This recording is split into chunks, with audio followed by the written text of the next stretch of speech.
ఏంటిది? ఈ ఆత్మ చంపేదిగా గాని, చంపబడేదిగా గాని భావించేవారు కేవలము అజ్ఞానులు మాత్రమే. ఎవరంటే ఏంటి ఇక్కడ ఎవరైతే అజ్ఞానంలో ఉంటారో, ఆ అజ్ఞానంలో ఉన్నవారు మాత్రమే భావిస్తారు. అంటే నేను శరీరాన్ని అంటే నేను, నేను శరీరాన్ని నేను చనిపోతాను. నేను చనిపోతాను.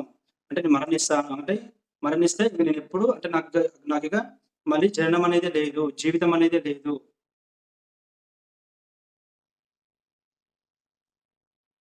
అంటే మనం ఏం చెప్పుకున్నాం ఇంతకు ముందుకు ధనుష్ అనే వ్యక్తి గతంలో ఉన్నాడు. ఇప్పుడు జన్మ తీసుకున్నాడు. భూమండలం మీదకొచ్చి ప్రెజెంట్‌లో ఉన్నాడు. మళ్ళీ భవిష్యత్తులో ఉంటాడు. భవిష్యత్తులో ఉంటాడంటే ఏంటి? అంటే గతంలో ఉన్నాడంటే ఏంటి? గతంలో మళ్ళీ వేరే లోకాలలో పై లోకాలలో ఉన్నాడు తను. ఉండి ఈ భూమండలం మీదకి ఏదో ఒక కార్యం చేయడం కోసం, ఏదో ఒక పని కోసము, నేర్చుకోవడం కోసం, తెలుసుకోవడం కోసం ఈ భూలోక యాత్ర అంటే భూలోకం మీదకి జన్మ తీసుకొనొచ్చిండు. మరి భూలోకం మీదకి జన్మ తీసుకొని రావాలంటే దానికి ఒక శరీరం కావాలి కదా! అట్లా ఈ పంచభూతాల నుండి మనకు ఈ తల్లి ద్వారా మనం ఒక గర్భం దాల్చి గర్భం నుండి మనము శరీరాన్ని ఒక మాంసం ముద్దలాగా శరీరాన్ని ఏర్పరచుకొని వచ్చిన ఆత్మ స్వరూపులం మనము. ఈ శరీరం ఉంది కాబట్టే ఇందులో ఆత్మ ఉంటుంది. అదే శరీరం నశించిపోయి, శరీరం కుళ్ళిపోయినప్పుడు దాన్నే మనం చావు, మననం అని అంటాము. అప్పుడేమవుతుంది? ఈ ఆత్మ వేరే దేహంలోకి అంటే మళ్ళీ వేరే శరీరంలోకి ప్రవేశిస్తుంది. వేరే శరీరంలోకి ఎళ్ళిపోతుంది.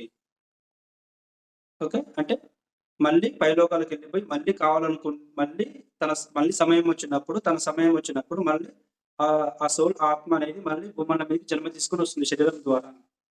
శరీరాన్ని ఏర్పరచుకుంటుంది. ఓకే. చెప్పాను కదా!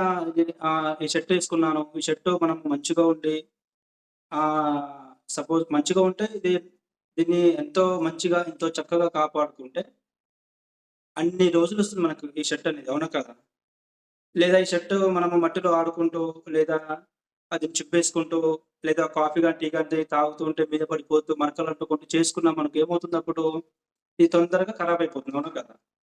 అలాగనే మరకలు పడకుండా, ఇది చినిగిపోకుండా చాలా జాగ్రత్తగా, చాలా మంచిగా కాపాడుకున్నామనుకో, ఎక్కువ రోజులొస్తుంది మనకు. అవునా కదా? అలాగే మన శరీరాన్ని కూడా చాలా దృఢంగా, మంచిగా చేసుకున్నామనుకో, ఎక్కువ రోజులు మనము ఈ సోల్ అనేది మన ఈ దేహంలో ఉంటుంది. ఈ శరీరంలో. అందుకని ఇప్పుడు మాంసం తిన్నామనుకో ఎలా ఉంటుంది? ఉండదు కదా! అంటే వేరే జీవులను చంపుకొని మనం తింటున్నాం గదా! అలాగే డ్రింక్ చేసామనుకో, అలాగే ఆల్కహాల్ అంటే మందు, ఉంటాయి కదా! డ్రగ్స్ అవి ఇవి. ఆ ఆల్కహాల్ తీసుకున్నామనుకో, అలాగనే మళ్ళీ స్మోక్ చేసామనుకో, అప్పుడనేది శరీరంలో ఉంటుందా ఆత్మ? ఉండదు. ఆత్మకు ఆహారం ఏంటి? ధ్యానం. శ్వాస మీద ధ్యాస. ధ్యానం చేయాలి. శాకాహారం మాత్రమే తీసుకోవాలి. ఎలాంటి స్మోక్ చేయడం కానీ, ఎలాంటి డ్రింక్ చేయడం కానీ, ఎలాంటి డ్రగ్స్ తీసుకోవడం కానీ, ఇలా చెడు అలవాట్లకు బానిస అవ్వకూడదు. ఓకే. ఆ చెడు అలవాట్లపై మనం ప్రయాణం చేయకూడదు. ఓకే. ఇప్పుడు సపోజ్ నేనున్నాను. నేను ధనుష్ వాళ్ళ ఇంటికెళ్ళాను నేను. ఎళ్ళినప్పుడు ధనుష్ నన్ను చాలా మంచిగా, చాలా బాగా చూసుకున్నాడనుకో, చాలా ఆప్యాయంగా, చాలా అనురాగంగా, చాలా ప్రేమగా, చాలా మంచిగా చూసుకున్నాడనుకో, నేను ధనుష్ వాళ్ళ ఇంటికి ఒక 2 రోజులు పోయి ఉందామని అనుకున్నాను. అయితే ధనుష్ ఏం చేశాడు, నా మీద చాలా ప్రేమతోని, అభిమానంతో చాలా మంచిగా చూసుకున్నాడు. మంచిగా చూసుకునేసరికి నాకేమనిపిస్తుంది, నాకేదైతే కావాలనో అవన్నీ నాకు సమకూర్చి పెడుతున్నాడు. నాకప్పుడేమనిపిస్తది, చాలా హ్యాపీగా అనిపిస్తది. ఆత్మ సంతృప్తి కలుగుతుంది. ఇంకా అనిపిస్తది, ఇంకా 2 రోజులు నేను ఎగస్ట్రాగా ఉండాలి ధనుష్ వాళ్ళ ఇంటి దగ్గర అని నాకనిపిస్తుంది. అనిపిస్తది నాకు. అదే కాకుండా ధనుష్ నన్ను సరిగ్గా చూసుకోలేదు, సరిగ్గా పట్టించుకోలేదు, నాకేం కావాల్సినయి ఇవ్వలేదు. ఆ!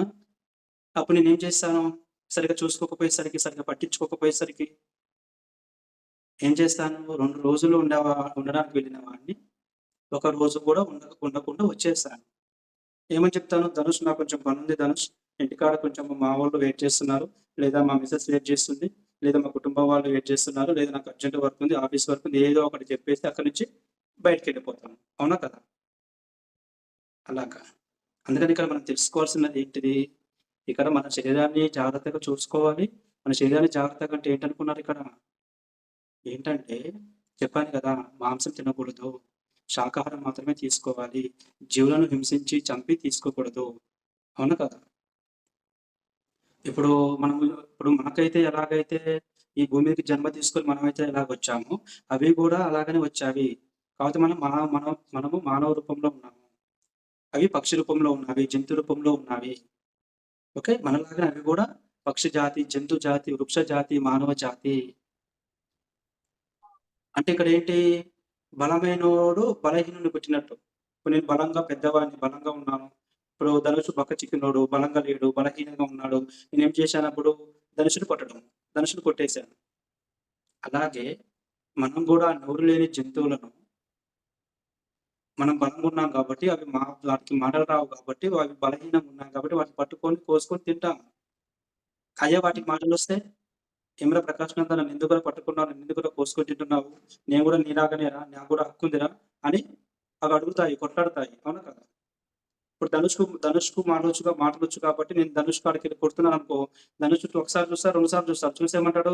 "ఏంటి సార్ నన్ను కొడుతున్నారు మీరు? నన్నెందుకు కొడుతున్నారు నన్ను? నేను గూడా మీలాగా మనిషినే. నాకు రోషం లేదా? నాకు పౌరుషం లేదా? నన్నెందుకు కొడుతున్నారు?" అని తిరిగి ఎదురు మాట్లాడతారు. అవునా కదా? ఓకే. అందుకని మనము ఎవరిని గూడా ఏ జంతువులను గూడా హింసించకూడదు. ఓకే. అందుకని శాకాహారం మాత్రమే తీసుకోవాలి. ఓకే. ఇంకో పాయింట్ చెప్పాను కదా! మళ్ళీ మనము స్మోక్ చేయకూడదు. అంటే సిగరెట్లు, బీడీలు, గుట్కాలు ఇవన్నీ తీసుకున్న డ్రగ్స్ ఇవన్నీ ఉంటాయి గదా!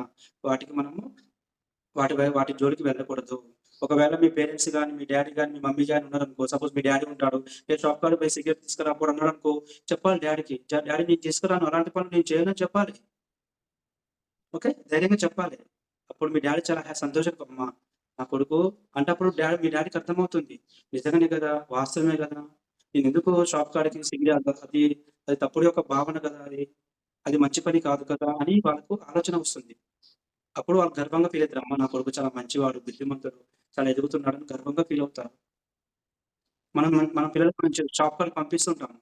పోయి సిగరెట్ కొనుక్కరాపో, పోయి మందు బాటిల్ తీసుకురాపో, లేదా ఇంకేదైనా తీసుకురాపో, వెళ్లి కొట్టుకెళ్ళి మాంసం కొనుక్కరాపో ఇవి చెప్తూ ఉంటాం ఇవన్నీ. ఇలాంటియన్నీ నేను తీసుకురాను, నేను చేయను అని చెప్పాలి. అప్పుడు వాళ్ళు కూడా మారుతా ఉంటారు. చేంజ్ అవుతుంటారు. చూడు మా అబ్బాయి ధనుష్ చిన్న పిల్లవాడు.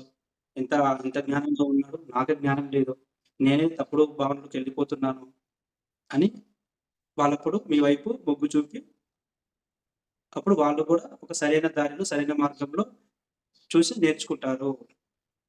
చిన్న పిల్లవాడు అంత మంచిగా ఉంటే నాకేమైంది అని వాళ్ళు కూడా నేర్చుకుంటారు. ఓకే.